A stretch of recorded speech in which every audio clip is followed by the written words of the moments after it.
আসসালামু আলাইকুম, Isha's kitchen and ব্লগে আপনাদের সবাইকে জানাচ্ছি আন্তরিক শুভেচ্ছা। আশা করছি সবাই অনেক ভালো আছেন।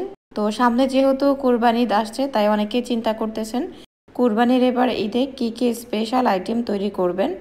আপনাদের হয়তো অনেকেরই বিয়ে বাড়ির সেই বিফ রেজালার কথা মনে আছে। তো এটা কিভাবে বানাবেন সেটা নিয়ে অনেকে চিন্তিত।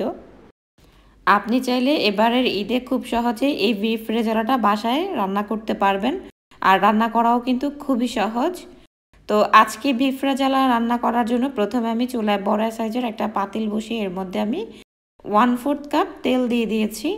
তারপর এখানে আমি কিছু আস্ত মশলা অ্যাড করেছি। এখানে তেজপাতা আছে বড় সাইজের 2টি, তার সাথে আছে 1 ইঞ্চি পরিমাণ দারচিনি 2 টুকরো, তার সাথে আছে এলাচ 3-4টির মতো। এই মশলাগুলো আমি তেলের মধ্যে প্রায় 5-10 সেকেন্ডের মতো ভেজে নিয়েছি। এবার এখানে অ্যাড করব পেঁয়াজ কুচি। আজকে গরুর মাংসের রেজালা রান্না করার জন্য আমি গরুর মাংস নিয়েছি 2 কিলো পরিমাণ। তো সেজন্য আমি এখানে পেঁয়াজ নিয়েছি 1/2 কিলো পরিমাণে। আর পেঁয়াজগুলো ভালো করে একটু মিহি করে কুচি করে নেওয়ার চেষ্টা করবেন। এবার এই পেঁয়াজগুলো একটু সময় নিয়ে আপনাকে ভাজতে হবে। যত সময় নিয়ে ভাজবেন ততই কিন্তু ভালো হবে। আর ভাজাটা এক পর্যায়ে হতে হবে বেরেস্তার কাছাকাছি। টোটালি কিন্তু বেরেস্তা করা যাবে না, দেখতেই পাচ্ছেন কীরকম হয়েছে।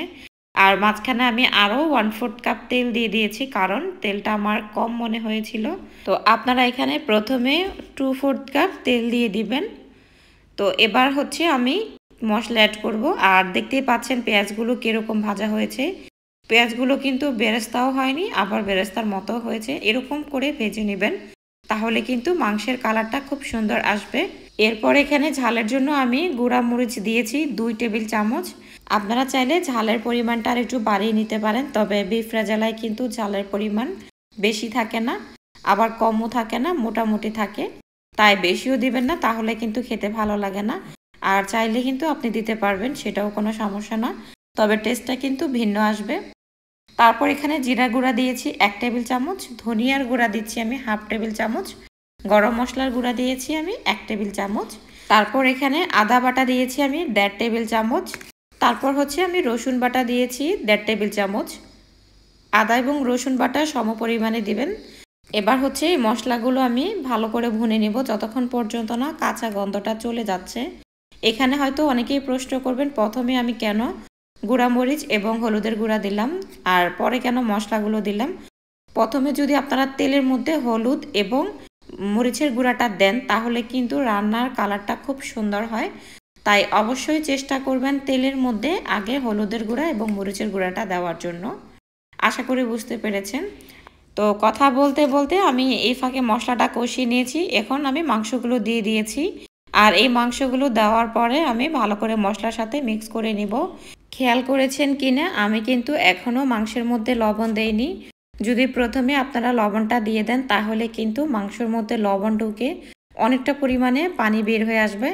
আর মাংসের মধ্যে যে মশলাগুলো আমরা দিয়েছি সেগুলো মাংসের মধ্যে ঢুকতে চায় না। তাই প্রথমে লবণ দেওয়ার আগেই আপনারা মাংসটা 2-3 মিনিট সময় নিয়ে একটু কষিয়ে নেবেন। তো আমি 2-3 মিনিট সময় নিয়ে কষিয়ে নিয়েছি। এবার হচ্ছে লবণ দিব। লবণ আমি এখানে 1 টেবিল চামচ প্রথমে দিয়ে দিচ্ছি, যদি প্রয়োজন হয় পরে আমি আরও দিব। আর আপনারা লক্ষ্য করেছেন কিনা, আমি কিন্তু মাংসের টুকরোগুলো একটু বড় সাইজ করে কেটে নিয়েছি। আর এই বিফ রেজালা রান্না করার ক্ষেত্রে অবশ্যই আপনারা গরুর রানের মাংসটা ইউজ করবেন। আর চাইলে এখানে হাড্ডি সহ নিতে পারবেন, চাইলে হাড্ডি ছাড়াও কিন্তু রান্না করতে পারবেন। তো সেক্ষেত্রে মাংসের সাথে কিছু পরিমাণ চর্বি নিয়ে নেবেন, তাহলেই কিন্তু হয়ে যাবে। তো এর ফাঁকে হচ্ছে ঢাকনা দিয়ে আমি প্রায় 6-7 মিনিটের মতো মাংসটা কষিয়ে নিয়েছি। আর দেখুন মাংসটা থেকে কিন্তু তেলটা আলাদা হয়ে গিয়েছে খুব কম সময়। আর এটার কারণ হচ্ছে আপনি পরে যে লবণটা দিয়েছেন তার কারণেই। তো খেয়াল করে অবশ্যই কিন্তু লবণটা পরে অ্যাড করবেন, প্রথমে মশলা দিয়ে মাংসগুলো কষিয়ে নেবেন। এবার হচ্ছে আমি ভালো করে একটু নেড়ে ছেড়ে দিলাম, তা না হলে নিচ থেকে লেগে যাবে। আর এখন কথা হচ্ছে মাংসগুলো সিদ্ধ হবে কিভাবে, যেহেতু এখানে পানি নেই, তাই আপনাকে এখানে আলাদা করে পানি অ্যাড করতে হবে। আমি এখানে একেবারে ফুটন্ত গরম পানি অ্যাড করেছি 5 কাপ। ঢাকা দিয়ে দিলাম, মাংসগুলো আধা সিদ্ধ হতে থাকুক। এর ফাঁকে হচ্ছে আমরা একটা স্পেশাল মশলা বানিয়ে নেব। এখানে আমি কাজু বাদাম নিয়েছি 6-7টির মতো, তারপর এখানে কাঠবাদাম নিয়েছি 6-7টির মতো, তার সাথে 2 টেবিল চামচ নিয়েছি কিশমিশ। আর এখানে নিয়েছি আমি 100 গ্রাম টক মিষ্টি দই। যদি মিষ্টি দই হয় তাহলে ওকে, যদি আর টক দই হয় তাহলে অবশ্যই সাথে 1 টেবিল চামচ চিনি দিয়ে দিবেন। এবার সবগুলো মশলা আমি ভালো করে পেস্ট করে নিব। আর এর ফাঁকে দেখুন আমাদের মাংসটা কিন্তু প্রায় আধা সিদ্ধ হয়ে এসেছে। এবার হয়তো অনেকেই প্রশ্ন করবেন এখানে আমি ফুটন্ত গরম পানি কেন দিয়েছি, আর প্রথমে পানি উঠলে তো সেটা দিয়েও রান্না করা যেত। হ্যাঁ, সেটা দিয়ে কিন্তু রান্না করা যেত, কিন্তু প্রথমে যে মশলাটা মাংসের মধ্যে ঢুকতো সেটা কিন্তু ঢুকতো না। তাই আপনারা অবশ্যই এই টেকনিকটাই ফলো করবেন। আর এখন হচ্ছে আমি যে মশলাটা পেস্ট করে রাখবো বলেছিলাম সেটা দিয়ে দিলাম। আর এই মশলাটা দেওয়ার পর এখানে আমি কিছু পরিমাণে টমেটো কেচাপ দিচ্ছি।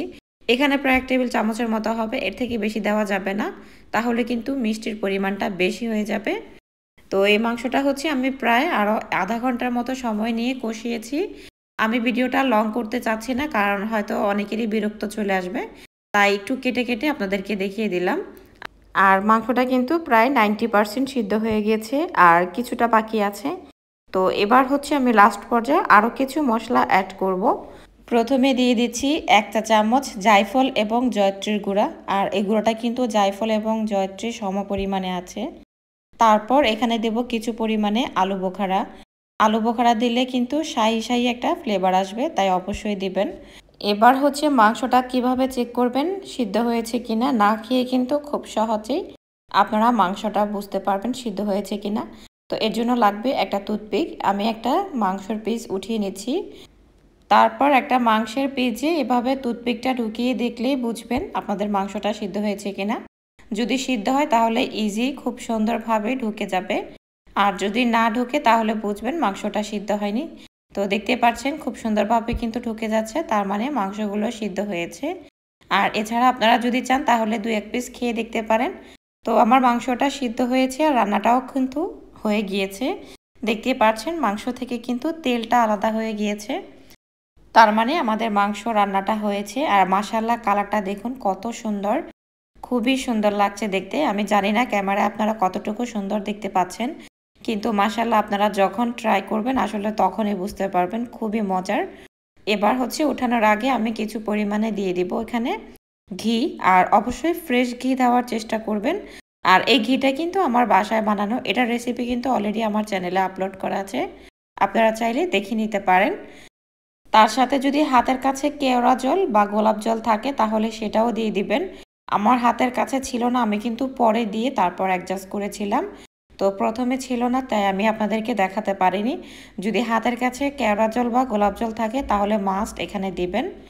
তারপর হচ্ছে আমি এখন একটা সার্ভিং ডিশে নিয়ে নিয়েছি, দেখতেই পাচ্ছেন খুবই সুন্দর লাগছে।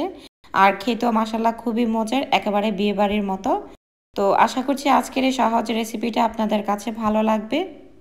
রেসিপিটা কেমন লাগলো অবশ্যই কিন্তু কমেন্টে জানিয়ে যাবেন। তো আজ আর কথা নয়, আগামী রেসিপি দেখার আমন্ত্রণ জানিয়ে আজকের মতো এখানে বিদায়।